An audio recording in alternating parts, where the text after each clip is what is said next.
네, K스탁 라이브 시작합니다. 이 시각 K스탁 오후장 특징주에 대한 전략, 오늘은 한국경제연구소 강준혁 대표, 또 교보증권 윤여민 팀장과 함께하겠습니다. 어서 오세요. 네, 안녕하십니까? 네, 오후장 계속해서 등락을 거듭하고 있습니다. 자, 바로 첫 번째 이슈로 시장의 전반적인 흐름과 연말 전략 세워볼까요? 연말 고질병입니다. 큰 손의 양도세 회피 물량 이번 연말에도 쏟아지는 것인지, 지금 금투세 대주주 요건 기준이 확정되지 않고 여야 간의 합의가 이루어지지 않다 보니까 지금 일부 양도세 그 회피성 물량이 좀 출회가 되고 있는 상황입니다. 개인의 매물이 어느 정도 나올지 대표님 좀 추산이 가능합니까? 여기서 얼마 더 연말 변동성을 확대할지 좀 불확실성이 큰 상황입니다. 어떻게 보세요?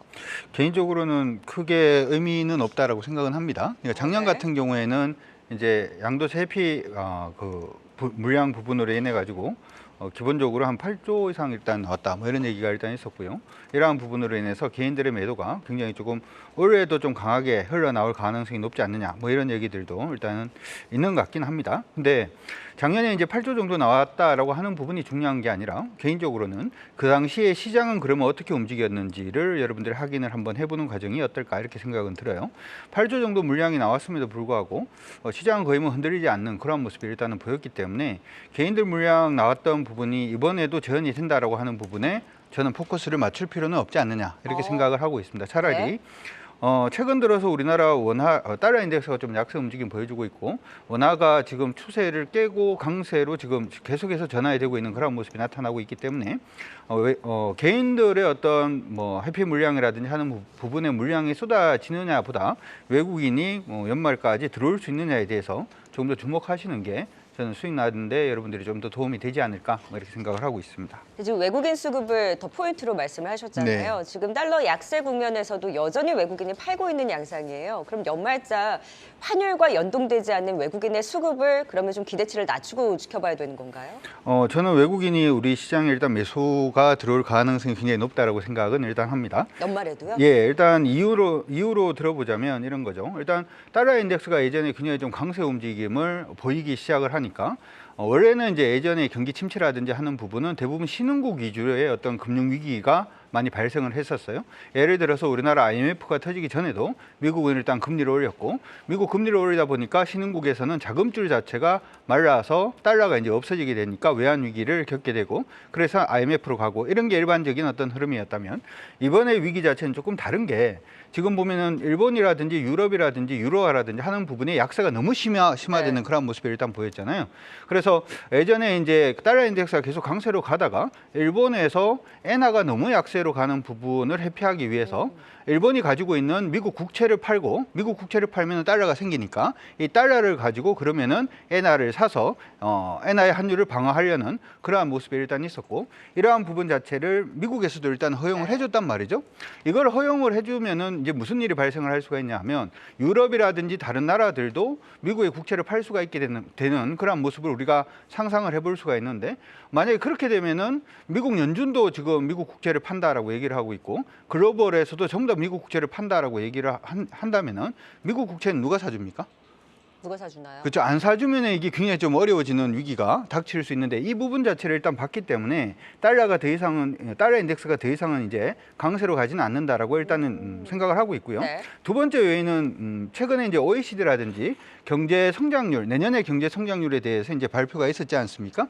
이러한 부분을 보게 되면 대부분 나라들이 경제 성장률이 떨어지는 모습이 보입니다. 심지어 영국이라든지 독일 같은 경우에는 내년에는 역성장할 것으로 GDP가 마이너스 나는 그러한 모습이 보일 걸로 예상을 하는데, 한 나라만 GDP가 플러스가 납니다. 어느 나라냐 하면 중국입니다.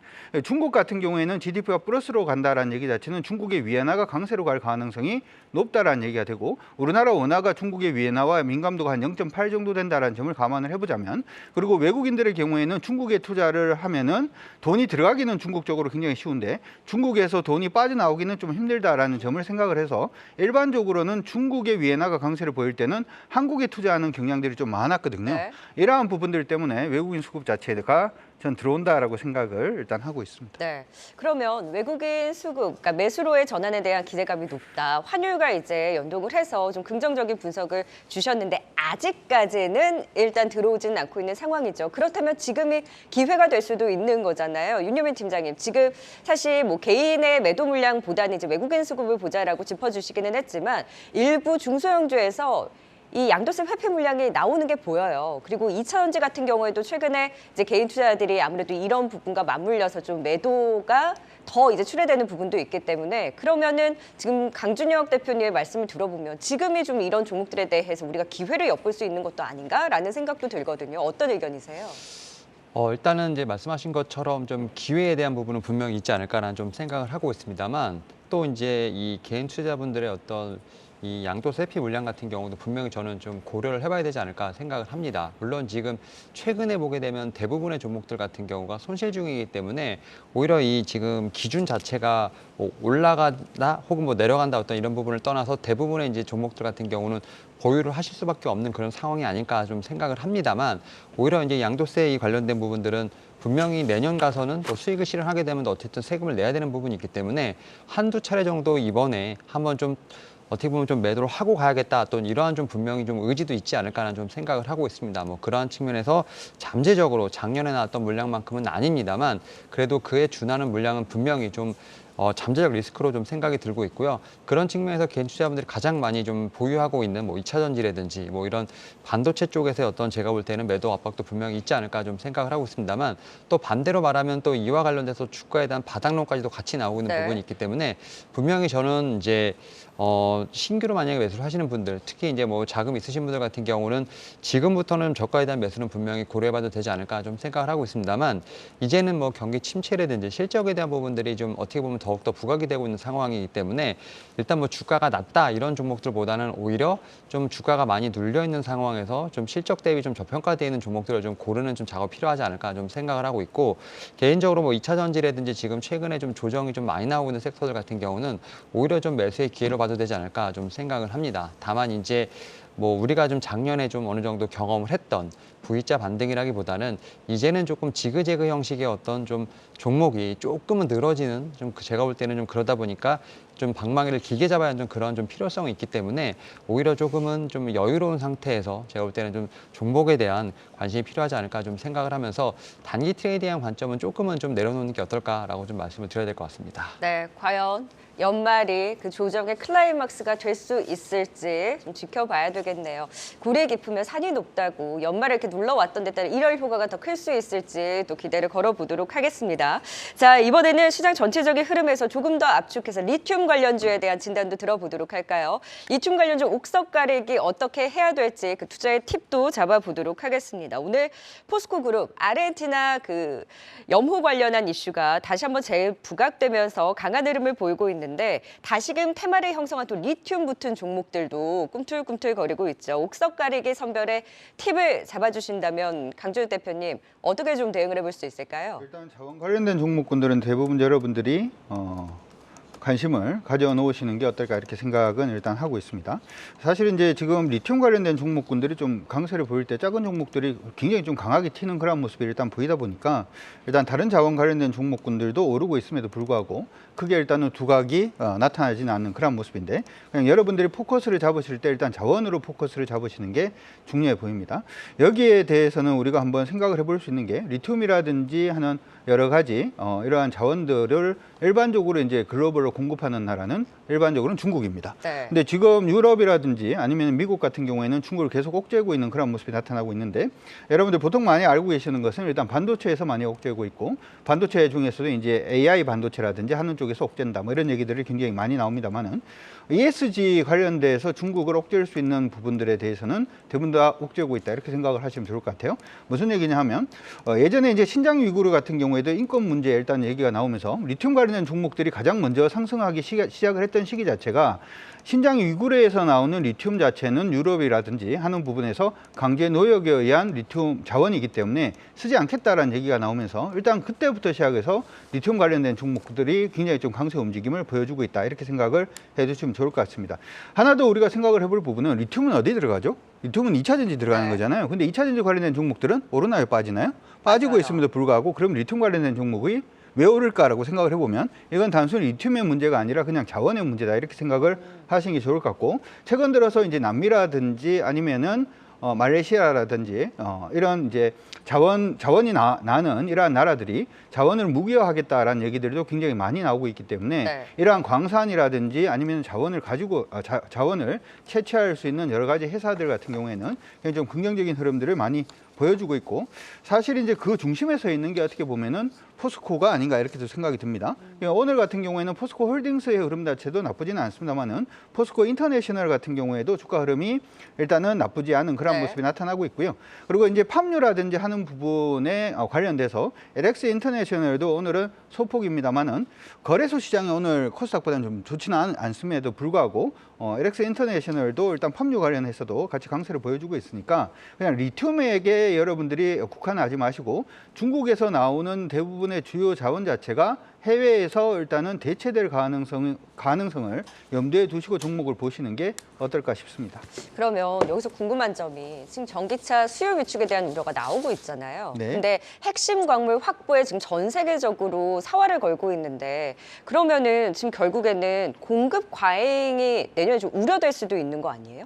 공급 과잉이 우려가 되는 부분을 생각을 할 건 저는 아니다 이렇게 생각을 하고요. 아직은 좀 너무 앞선 네, 걱정이에요. 여러분들이 제가 느낄 때는 이런 거예요. 뉴스를 보다 보니까 전기 자동차가 지금 좀 갑자기 좀 조정을 많이 받아주고 있고 테슬라도 조정을 좀 많이 받아주고 급락하고 있죠. 있고. 그렇죠? 이 조정을 많이 받아주고 있는 부분에 있어서 저는 시장의 그 시각하고는 매일 좀 다르다 보니까 여러분들이 생각을 하셔야 되는 건 이겁니다. 스위스에서 먼저 얘기가 나왔던 부분 자체가 동절기에 지금 LNG가 지금 부족해질 수도 있는데 LNG가 부족해지면 전기도 부족해지고 전기가 부족해지면은 기본적으로 우리가 사용할 수 있는 난방이라든지 하는 부분이 좀 불편해질 수가 있으니까 동절기에는 일단은 전기 자동차 사용 자체를 조금 제한하는 얘기들이 좀 나왔어요. 그 얘기가 일단 있었고 중국에서는 어떻게 보면 테슬라가 중국에서 전기차를 굉장히 많이 팔고 있는데 이 부분에 있어서도 급발진이라든지 하는 부분에 사고 건수가 일단 나오면서 테슬라가 중국에서 물건 좀 많이 못 팔고 그리고 대장주라고 할 수 있는 테슬라가 트위터 인수하고 난 다음에 굉장히 좀 부정적인 얘기들이 네. 많잖아요. 그래서 저는 요 시간에 그냥 하나 말씀을 시간이 있는지 모르겠습니다만은 트위터 인수에 대해서 그렇게 부정적으로 생각을 안 하셨으면 좋을 것 같습니다. 트위터 얘기는 나중에 할게요. 예, 일단 어쨌든 간에 그런 부분에 테슬라의 주가가 많이 밀리다 네. 보니까 전기차 관련된 종목군들이 많이 좀 조정을 받고 있는 그런 모습인데 저는 이런 부분은 여러분들이 그냥 기회라고 생각을 하시고 보셔도 네. 좋을 것 같고요. 공급 과잉이 올 수가 없습니다. 왜냐하면 리튬의 공급 과잉. 예, 왜냐하면 전기 자동차 판매를 할 때는 기본적으로 전기가 많이 생산되어야 되는데 여러분들 아시다시피 우리뿐만 아니라 글로벌로 봤을 때 전기가 그렇게 충분하지가 않거든요. 그렇기 때문에 전기 자동차의 판매보다 먼저 여러분들이 전기를 어떤 식으로 만들어낼 것인가에 먼저 좀 관심을 가지시는 네. 게 저는 더 중요하다 이렇게 생각을 하고 공급 과잉이 나온다라고 하는 부분은 저는 그 부분까지는 생각을 안 하셔도 되지 않을까 싶습니다. 그리고 2차 전지가 사용되는 부분이 지금은 자동차 부분에서만 많이 생각을 하십니다만은 얼마 전에 이제 이번 행정부에서 밀고 있는 게 UAM을 밀고 있잖아요. UAM은 그러면 유선으로 갑니까? 전기로 갑니까? 전기로 가잖아요. 네. 무슨 전기로 가죠? 2차 전지로 갈 겁니다. 그렇죠? 그러면 네. 여기 2차 전지에도 뭐가 들어가죠? 리튬이 들어갈 수밖에 없고 네. 대부분 로봇 관련된 부분에 대해서도 시장 안에서 굉장히 관심이 많은데 서비스 로봇이 돌아다니는데 손 꽂고 돌아다닙니까? 아니면 무선으로 갑니까? 무선이요. 무선이죠. 거기도 네. 뭐 들어가나요? 2차 전지 들어가고 거기도 리튬이 들어가기 때문에 전방 산업 자체가 굉장히 크게 열려 있다는 점. 그리고 원래 공급을 많이 해주던 중국이라는 나라 자체가 지금 미국의 인플레이션 법안에서 제외되는 그런 모습이 일단 보여주고 있기 네. 때문에 공급 과잉이라고 생각을 하지 마시고 관련 이제 자원 관련된 종목군들은 지속적으로 관심이 필요하지 않을까 싶습니다. 네, 그렇다면 윤여면 팀장님 네. 정말 옥석을 좀 가려볼까요, 종목에서?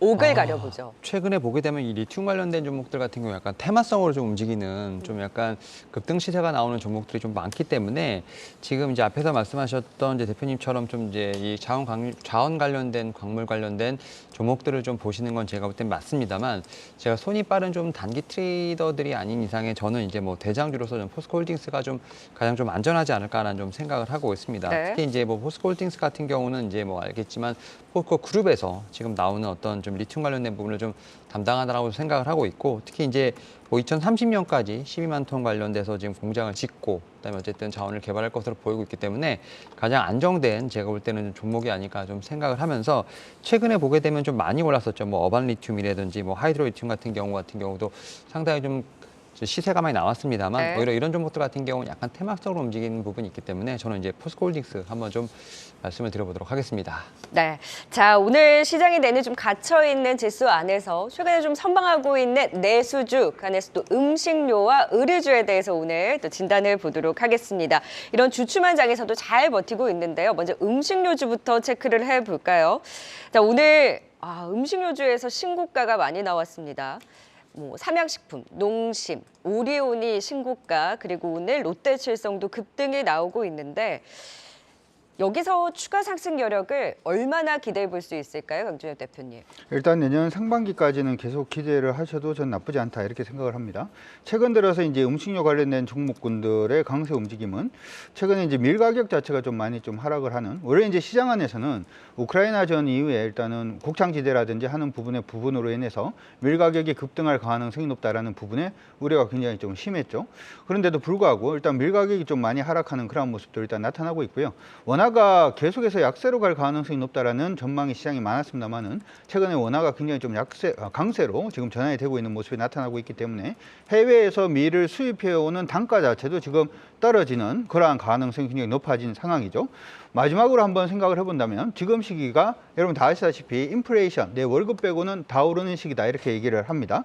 무슨 얘기냐 하면 라면 가격하고 이러한 부분이 밀 가격 상승이라든지 원화의 어떤 약세 흐름으로 인해서 어쩔 수 없이 가격을 인상을 해 놓았는데 그래서 지금 인플레이션이 되고 가격 증가를 하는데 시기 자체가 일단 나쁘지 않은데 원재료 가격은 지금 떨어지는 그러한 현상 자체가 일어나고 있기 때문에 음식료 관련된 종목군들은 일단은 실적이 향후에도 좀 좋아질 가능성이 높다라는 게 일단 기본적인 판단이고요. 네. 두 번째로는 불황이 되면은 음식료 관련된 종목군들은 여러분들이 좀 관심을 가져두시는 것도 나쁘지 않을 것 같습니다. 필수 소비재. 예, 네. 필수 소비재도 그렇지만 안 먹고는 못 살잖아요. 그러니까요. 안 먹고는 못 사는데 중요한 것은 원래는 외식을 해서 뭐 한 끼에 2만 원, 3만 원 하던 파스타를 먹었다면 이제는 한 끼에 9,990원 하는 집에서 레인지에 돌려 먹는 파스타를 먹을 수 있는 네. 뭐 그런 식의 어떤 간편식이라든지 하는 부분도 사실은 음식료 관련된 회사들은 이러한 부분이 실적이 굉장히 마진이 좀 많이 남는 부분인데 이러한 부분에 이러한 불황형 사업 부분에서도 실적이 더 나아질 수 있다는 점도 일단은 모멘텀이 될 것 같고요. 마지막으로 하나 생각을 해볼 부분은 우리가 옛날에 이제 중국 음식, 중국의 어떤 과자라든지 하는 부분을 보면 중국 과자는 그냥 호기심에 의해서 먹는 그러한 음식입니다만 미국산 뭐라고 얘기를 하면 저 어릴 때만 하더라도 그러면 이거는 또 미국이나 좀 다른가? 뭐 이런 생각이 좀 많이 좀 네. 들죠. 마찬가지로 K컬처 자체가 굉장히 조금 활성화되고 있다는 얘기 자체는 한국 음식에 대한 전체적인 브랜드 인지도 자체가 높아질 가능성이 높기 때문에 네. 이러한 부분에서도 음식료 관련된 종목군들은 이제 여러분들이 충분히 관심 가지고 네. 보셔도 좋을 것 같고 오늘 신고가라고 말씀하셨잖아요. 근데 신고가 말고 그 밑에 있는 종목 봐요. 네, 대부분 이제 신고가라고 얘기를 합니다만은 신고가가 52주 신고가, 뭐 60일 신고가 뭐 이런 종목들이 많을 겁니다. 네. 근데 52주 신고가라고 해봤자 이제 밑에서 턴하는 그러한 종목들이 많으니까 관심을 가지시는데 내년 제가 이제 내년 상반기까지는 왜 관심을 가지셔도 좋겠다 이렇게 말씀드리냐면은 우리가 이제 지금 뭐 집에서 밥을 해 먹잖아요. 그러면 지금 밥을 해 먹는 쌀은 올해 수확한 쌀인가요? 작년에 수확한 쌀인가요? 작년인가요? 그렇죠. 올해는 지금 아직 가을에 작년에 네네. 보통 작년에 수확한 쌀 가지고 올해 먹고 이런 식이잖아요. 왜 이 말씀을 드리냐면 밀농사라든지 하는 부분이 작황이 안 좋은 부분은 올해의 작황이 안 좋은 거지 작년에 작황이 안 좋은 건 아니거든요. 우크라이나전이 2월 달에 터졌으니까. 그러니까 일단 1사분기가 지나가면서 이제 에그플레이션에 대한 시장의 우려감이 저는 개인적으로 좀 커질 가능성이 일단 높다라고 생각을 하기 때문에 일단 내년 1사분기까지는 음식료 관련된 종목에 대한 지속적인 관심은 저는 필요하다 이렇게 생각을 하고 있습니다. 어떤 종목이 탑픽이세요? 저는 개인적으로 오리온을 지금 오리온. 보고 있는 중입니다. 네, 오리온을 필두로 중국발 모멘텀까지 더해지면서 지금 실적에 대한 눈높이도 높아지고 있는 오리온 신고까지만 여전히 또 추가 상승 여력 긍정적으로 내년 상반기까지 또 음식료주 짚어주셨고요. 의류주도 좀 체크를 해볼까요? 나이키 호실적 훈풍에 오늘 전반적으로 강세를 보이고 있기는 한데 나이키도 뭐 재고 급증하면서 마냥 좀 안심할 수는 없지 않은가라는 생각이 들기도 합니다. 백산을 비롯해서 뭐 한세실업도 오늘 강세를 보이고 있는데 의류주의 매매 매력도는 어느 정도로 보세요? 사실 이제 저는 이제 앞에서 말씀하셨던 이제 식품주, 이제 의류주 어떻게 보면은 좀 경기 방어주에 대한 성격이 좀 강하지 않나 좀 생각을 하고 있고 최근에 또 이제 실적과 관련된 부분들이 좀 많이 관심을 시장에서 받다 보니까 이와 관련돼서 또 이제 또 새로운 섹터로서 좀 이제 대안으로서 주목을 받는다 생각을 하고 있는데 다만 좀 개인 투자분들이 얼마나 지금 의류나 이런 식품주에 좀 투자를 하실 수 있을까라는 좀 생각을 해보게 된다고 하면 오히려 좀 손이 많이 나가지 않는 섹터가 아닐까라는 좀 생각을 하고 있습니다. 하지만 이제 뭐 식품과 마찬가지로 지금 이제 이 의류 관련된 쪽에서도 보면 최근에 이제 좀 많은 좀 외국인들의 좀 매수세가 좀 들어오는 부분들, 결국 이제 시장 대비 좀 안정성에 대한 부분들, 여기다 또 실적에 대한 부분들이 어느 정도 좀 이제 증명이 됐기 때문에 좀 매수세가 몰리지 않나 좀 생각을 하고 있는데 지금 말씀하셨던 것처럼 이제 저는 이제 좀 보는 것 중에 영업무역이 제일 지금 제 눈에 좀 들어온다라고 볼 수 있을 것 같은데 일단 3분기 실적 상당히 좋았습니다. 특히 영업무역 같은 경우는 뭐 영업이익 같은 경우 한 2,800억 정도 좀 기록을 하면서 전년 동기 대비 거의 100% 이상 증가하는 좀 모습을 보였다라고 볼 수 있을 것 같습니다. 특히 이제 이 최근에 보게 되면 OEM 쪽에 관련된 쪽, 특히 이제 미국 쪽에 좀 수출이 상당히 좀 많이 늘어났던 부분들이 좀 3분기 실적으로 좀 견인하지 않았나 좀 생각이 들고 있고 결국 이제 이 식품과 마찬가지도 의류 같은 경우도 올해에 대한 어떤 실적이 좀 내년까지도 갈 것이다라는 좀 전망이 좀 지배적이라고 볼 수 있을 것 같습니다. 결국 그러한 측면에서 봤을 때 뭐 내년에 대한 실적도 분명히 기대할 수 있는 부분도 있고 특히 이제 식품이나 의류 같은 경우는 사실 상대적으로 밸류에이션이 상당히 좀 싸다라고 보실 수 있을 네. 것 같습니다. 그러한 좀 매력이 있기 때문에 사실은 뭐 지금 매수를 한다 하더라도 하방보다는 어떤 상방에 대한 좀 움직임이 좀 더 확률적으로 높기 때문에 네. 그러한 측면에서 좀 매수에 좀 매력이 있지 않을까 좀 생각을 하고 있습니다. 의류주는 항상 실적 좋다, 뭐 가동률 잘 돌아간다라고 해서 오르다가 결국에 또 발목 잡는 게 항상 경기 위축, 소비 위축이잖아요. 네. 근데 내년에 마냥 또 좋다라고 했다가 뒤통수 치는 경우가 굉장히 많았거든요. 근데 내년에 여전히 기대를 걸어봐도 되는 거예요, 의류주? 일단은 지금 이제 아무래도 숫자와 관련된 부분에서 시장이 좀 많이 민감해지다 보니까 뭐 그러한 측면에서 제가 볼 때는 시장 대비 좀 방어할 수 있는 그러한 좀 분명히 매력은 있지 않을까라는 좀 생각을 하고 있는데 소비 위축 걱정보다는 네, 이제 앞에서 말씀하셨던 것처럼 근데 이제 경기 성장률 같은 경우는 지금 이미 지금 주가를 많이 좀 반영을 받았지 않습니까? 그러다 보니까 실적 관련돼서 뭐 이제 삼성전자, SK하이닉스 같은 종목들 같은 경우도 이미 좀 주가에 반영을 하고 있기 때문에 또 이런 좀 종목들 같은 경우도 주가에 또 바닥론이 나오고 있는 상황이기 때문에 사실은 실적에 대한 부분을 봐야 되나 바닥론에 대한 부분을 봐야 되나 약간 좀 이런 고민이 많이 있으실 거라 생각이 드는데 저는 이제 숫자와 관련된 부분들이 저는 내년에 분명히 화두가 되지 않을까라는 생각을 하면서 이런 종목들 같은 경우 제가 앞에서 말씀드렸던 것처럼 잘 손이 가지 않는 섹터, 다만 이제 시장의 어떤 흐름에서 어느 정도 방어를 할 수 있는 좀 그러한 좀 매력이 있기 때문에 한두 종목 정도는 좀 계좌에 담아주는 게 좋겠습니다만 오히려 포트폴리오를 구성할 때는 제가 볼 땐 여러 종목을 담을 수는 좀 없는 그런 종목이 아닐까 좀 생각을 하면서 제가 이제 뭐 이 의류 쪽에서는 영업무역 한 종목만 좀 말씀을 좀 드려보도록 하겠습니다. 그럼 의류주와 음식료를 봤을 때는 어디가 더 매력도가 높나요? 저는 이제 좀 의류 쪽이 아직은 덜 갔기 때문에 의류가 상대적으로? 예, 지금 이제 식품 관련돼서 말씀하셨던 뭐 상향식품이라든지 오리온 같은 경우는 지금 이제 좀 올라가려고 네. 하는 부분이 있는데 최근에 시장을 보게 된다면 상당히 좀 순환이 좀 빠른 상황이기 때문에 오히려 지금 상황보다는 좀 눌렸을 때 들어가는 게 낫다고 생각이 들고 있고 네. 뭐 영업무역 같은 경우는 뭐 여전히 움직이고 있습니다만 제가 볼 때 좀 박스권에서 횡보하고 있는 부분이 있기 때문에 오히려 숫자에 좀 집중한다면 오히려 의류 쪽이 좀 더 네. 매력이 있지 않을까 생각하고 있습니다. 그래요. 패딩 많이 팔리겠죠. 이렇게 추운데 영업무역 또 지켜보도록 하겠습니다.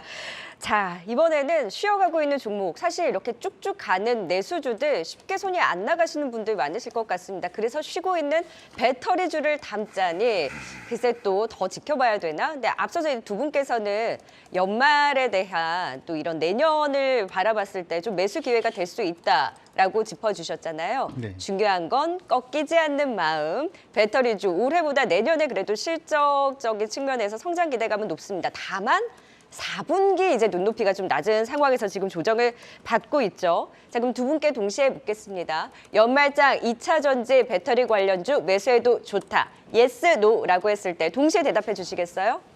하나, 둘, 셋. No. 예스. 어머, 노와 예스. 아니 이제까지 배터리주 매수 기회라고 하지 않으셨어요? 네, 매수 기회라고 말씀을 해드렸는데 딴 거 살 게 지금 더 좀 많은 것 같고 아. 아까 얘기할 때 이제 여러분들이 그거 하나 생각을 하고 가시면 좋을 것 같아요. 경기 불황이라 그랬잖아요. 의료주는 경기 불황이니까 경기 불황 얘기가 나오면 좀 꺾인다 이런 얘기가 일단 있는데 지금 가만히 생각을 해보면 내년 경제 성장률이 미국이 꺾이니까 불황인 것 같고 유럽이 꺾이니까 유럽이 독일하고 영국이 마이너스 성장할 것이다라고 얘기를 하니까 불황인 것 같은데 중국은 불황인가요? 중국은 경제 성장률이 올라가잖아요. 이제 좀 턴하는. 그렇죠. 그러니까 예전에 우리 의료 관련된 종목군들을 그냥 가만히 한번 생각을 해봤을 때 나이키가 실적이 좋아진다라는 얘기 자체도 왜 나이키가 실적이 좋아지는 부분이 나타나냐면 나이키에 대한 기대감이 좀 살아나냐 하면은 나이키라든지 애플이라든지 대부분 중국 관련된 종목으로 시장에서는 구분을 하죠. 네. 그리고 이제 중국 같은 경우에는 아직까지 뭐 지금 위드 코로나라고 얘기를 해도 사람들이 밖에 잘 안 나온다라고 얘기는 합니다만은 결국은 나올 수 있는 길 자체가 만들어져 있고 내년에 경제 성장을 하는 부분이 15억 인구를 가지고 있는 중국은 경기가 살아난다라는 점을 감안을 해보자면 그쪽의 종목들의 포커스를 조금 맞춰보는 것도 좀 나쁘지 않다 이렇게 생각을 하고요. 네. 제가 LG에너솔루션을 올 연말까지 왜 노라고 그냥 말씀해 드렸냐면 사실은 이제 배터리가 2차 전지 자동차 같은 경우에는 죄송합니다. 전기 자동차 같은 경우에는 전 세계의 한 60% 정도가 중국에서 팝니다. 근데 아시다시피 중국에서 파는 전기차는 대부분 CATL이라든지 중국산의 2차 전지가 들어가기 때문에 네. 우리나라 업체들은 그렇게 뭐 수혜를 볼 수 있는 부분은 일단은 많지는 않고요. 우리가 수혜를 볼 수 있는 부분은 어떻게 보면은 이제 커지고 있는 미국 시장이라든지 아니면은 지금 가속도를 밟고 있는 유럽 시장이 될 건데 유럽 같은 경우에는 올 겨울 같은 경우에는 전기가 부족하다라는 얘기 때문에 자꾸 전기차 부분의 규제라든지 하는 부분에 얘기들이 나올 수가 있기 때문에 2차 전지 부분의 매수를 고려하시는 분들은 일단 겨울 끝나고 난 다음에 한번 보시는 게 어떨까 이렇게 생각은 하고 있습니다. 아니다, 지금 봐도 좋다라고 보시는 윤여민 팀장님은 어떤 배경에서 예스에 대한 답변 주셨을까요? 일단은 저는 이제 좀 단기 트레이딩 관점이 아니라 좀 약간 중장기적으로 봤을 때 사실 최근에 보게 되면 이제 일반 투자자분들, 그러니까 좀 손이 빠르지 않으신 분들 같은 경우는 사실 어느 섹터에 좀 투자할지 상당히 좀 망설여지는 좀 장세라고 볼 수 있을 것 같거든요. 결국 그런 측면에서 봤을 때 어떤 가격에 좀 매력도가 있는 섹터를 좀 굳이 찾아보자면 저는 2차 전지가 그중에 하나가 아닐까 좀 생각을 하고 있고 특히 2차 전지 같은 경우는 지금 뭐 실적 관련된 부분들, 성장성에 대한 부분들은 제가 볼 때 의심할 여지가 없다라고 생각을 하고 네. 있습니다. 다만 이제 전기차와 많이 좀 엮여 있다 보니까 지금 자동차 섹터와 같이 뭐 조정받는 어떤 그런 부분도 있겠습니다만 오히려 가격적인 매력도는 좀 충분히 올라가고 있다라고 좀 생각을 하고 있고 다만 여기서 이제 주의하실 것이 단기 트레이딩 관점으로 해서 2차 전지에 대한 어떤 반등을 보시면서 좀 투자를 한다기보다는 지금 조금 이제 분할 매수로서 좀 가격이 좀 조정이 나올 때마다 매수를 하시게 된다고 하면 저는 뭐 1, 2년 후에 된다고 하면 충분히 그 이상의 어떤 수익 관점을 볼 수 있지 않을까 좀 생각을 하면서 오히려 단기 트레이딩 관점보다는 중장기적으로 좀 이제 좀 수익률을 좀 크게 가져갈 수 있는 어떤 그런 구간에서 지금 2차 전지는 상당히 매력적이지 않을까라는 생각에서 예스를 좀 말씀을 드렸습니다. 어떤 종목을 중심으로 보세요? 일단 다 뭐 다르시긴 하더라고요. 네, 근데 저는 뭐 이제 양극재 쪽에서 보게 된다면 좀 에코프로 BM, 그다음에 이제 뭐 나노 신소재 요 두 정도는 좀 제가 볼 때는 내년에도 좀 계속 빛날 수 있는 종목이 네. 아닐까 좀 생각을 하고 있습니다. 네, 이제 마지막으로 좀 테마에 대한 힘도 간략하게 짚고 갈까요? 중국 의료 대란 속의 음압병실 그리고 인공호흡기 관련한 메가이시스가 급등하고 있고 그 외에 세종메디칼, 메디프론, 샤페론, 프롬바이오 뭐 이런 쪽 의료기기 쪽의 움직임이 좋습니다. 간략하게 테마에 대한 힘 윤여민 팀장님이 좀 정리해 주시겠어요? 일단은 뭐 오늘 좀 말씀하셨던 종목들 상당히 좀 많이 움직이고 있는 상황이라 볼 수 있을 것 같고 특히 이제 뭐 코스피 쪽에서는 뭐 화학약품까지도 같이 좀 움직이는 모습이 좀 나왔었는데 오히려 저는 이제 이런 테마주보다는 네. 오늘 조금 실적 관련돼서 좀 주목을 받았던 뭐 농기계 업체들 뭐 이런 업체를 좀 봤기 때문에 사실 이런 쪽은 이제 어떻게 보면 코로나19의 테마 좀 같이 움직이는 부분들 그러다 보니까 좀 단기적으로 트레이딩 하시는 분들에게 좀 상당히 좋은 테마가 아니었나 생각을 하고 있고 이제 저같이 좀 이제 중장기적인 투자를 하는 분들에게는 그냥 이런 좀 테마가 있었구나라는 좀 사실이 있다라는 정도만 저는 말씀을 드려야 될 것 같습니다. 그래서 중국 법인에서 실질적으로 숫자가 나와서 기대된다고 하는 한미약품도 오늘 강세를 보이잖아요. 네네. 이런 쪽은 그래도 숫자로 이제 반영이 되는 거잖아요.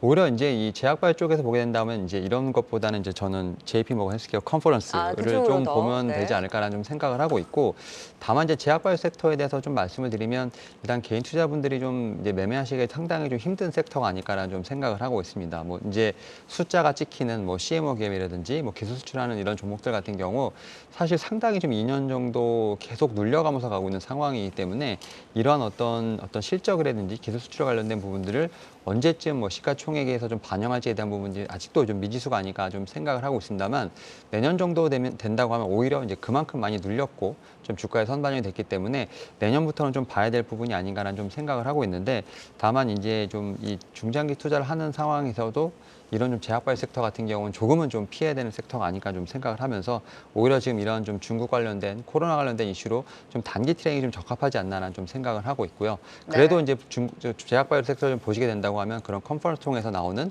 뭐 기술 수출이라든지 이런 뭐 어떤 숫자와 관련된 쪽에서 봤을 때 좀 뭐 대형주를 중심으로 해서 셀트론이라든지 뭐 삼성바이오로직스 뭐 이 정도만 좀 보시는 게 어떨까라고 좀 요약해 드릴 수 있을 것 같습니다. 네, 전일도 보면 국민연금이 이쪽으로 조금씩 채워나가고 있다라는 하반기 좀 투자 전략에 대해서도 확인을 해봤는데 일단 좀 대형 CMO 중심으로 바이오시밀러 쪽으로의 관심을 말씀해 주셨습니다. 네, 테마에 대한 움직임에 대한 진단까지 들어봤고요. 계속해서 이 안에서 그래서 어떤 종목을 주목하고 있는지 유망주도 확인해 보도록 하겠습니다.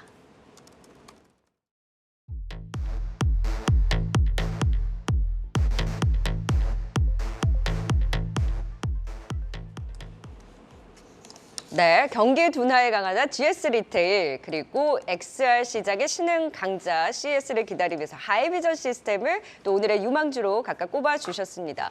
앞서 이제 음식료 말씀하실 때 이제 외식하기가 너무 부담되니까 네. 집에서 스파게티, 파스타를 먹는다.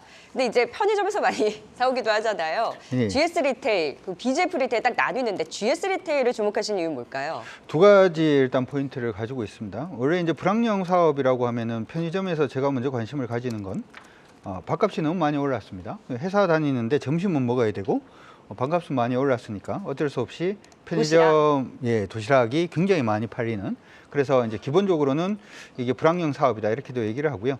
코로나가 풀리고 난 다음에 이제 여러분들 혹시 학원 끝날 때좀 편의점에 가보면은 애들이 바글바글 합니다. 그쪽에 대한 어떤 특색식품이라든지 하는 부분의 매출도 굉장히 증가할 가능성이 높은데, 방금 말씀해 주신 것처럼 BJF 리테일도 마찬가지고 GS 리테일도 마찬가지인데 왜 오늘은 GS 리테일이냐라고 하면 두 가지 포인트죠. 첫 번째 부분은 제가 생각할 때는 이런 편의점 관련된 회사들은 딴 짓만 안 하면 돈 번다 이렇게 생각을 합니다. GS 리테일 같은 경우에도 예전에 이제 새벽 배송부터 시작을 해서 신선식품들 배송 뭐 이런 부분이라든지 사업 부분을 그런 쪽으로 좀 확장을 좀 하는 모습이 일단 보였고, 역시나 거기선 적자가 나는 모습들도 일단 보였는데 굉장히 재빠르게 그 회사들을 구조조정을 했습니다. 그래서 일단은 편의점에 좀 더 집중할 수 있는 그런 부분이 하나가 있고요. 두 번째로 아까 얘기했는 즉석식품 얘기를 일단 했는데, 즉석식품의 종류라든지 아니면 그쪽의 마진이 가장 강한 회사가 바로 GS 리테일입니다. 그렇기 때문에 편의점 관련된 종목들을 보실 때 기본적으로 GS 리테일 보시는 게 나쁘지 않다 이렇게 생각은 일단 하고 있고요. 일단 뭐 주가가 최근에 좀 오르고 난 다음에 옆으로 조금 쉬어가고 있는 그런 모습이기 때문에 관심 자체에 두는 시점 자체도 나쁘진 않다라고 생각을 합니다. 1차 목표가는 한 33,000원 정도, 손절 가격은 27,400원 제시해 드리도록 하겠습니다. 네, 편의점 관련주 최근 좋은 추세 속에 살짝 또 조정을 받고 있는 지금 자리에서의 또 목표가 33,000원 선까지 제시해 주셨습니다. GS 리테일에 또 대항하는 하이비전 시스템도 확인해 볼까요? 여기도 추세는 좋아요. 네.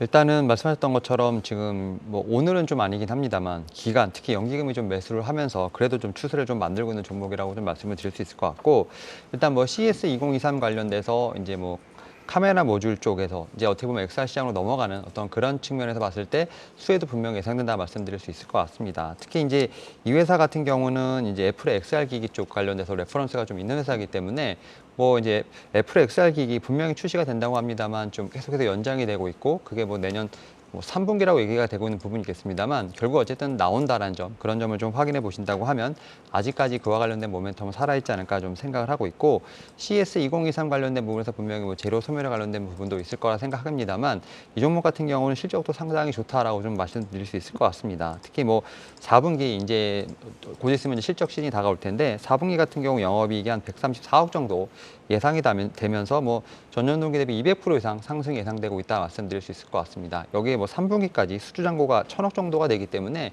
이 부분이 어느 정도 지금 4분기에 반영이 된다고 하면 고성장 예상된다 말씀드릴 수 있을 것 같습니다. 여기에 또 이제 엑살기뿐만 아니라 뭐 2차 전지라든지 지금 반도체 웨이퍼, 자율주행 관련된 쪽에서 또 장비까지도 판매가 예상되는 부분이 있기 때문에 어떻게 보면 모멘텀 부자로서 내년에 좀 매출의 성장세가 예상된다는 점도 분명히 제가 볼 때 체크해야 되지 않을까 좀 생각을 하고 있습니다. 뭐 그런 측면에서 이 회사 좀 소개를 시켜드리도록 하겠고요. 다만 좀 시장이 조금은 좀 흔들림이 있기 때문에 좀 목표가나 손절가를 좀 타이트하게 좀 제시해드리도록 하겠습니다. 목표가는 21,000원, 손절가는 16,500원 제시해드리도록 하겠습니다. 네, 하이비전 시스템, GS 리테일까지 또 유망주 확인해 봤습니다. 지금까지 윤여미 팀장 그리고 강준혁 대표와 함께 오후장 특징주에 대한 전략까지 세워봤습니다. 오늘 말씀 고맙습니다. 고맙습니다. 감사합니다.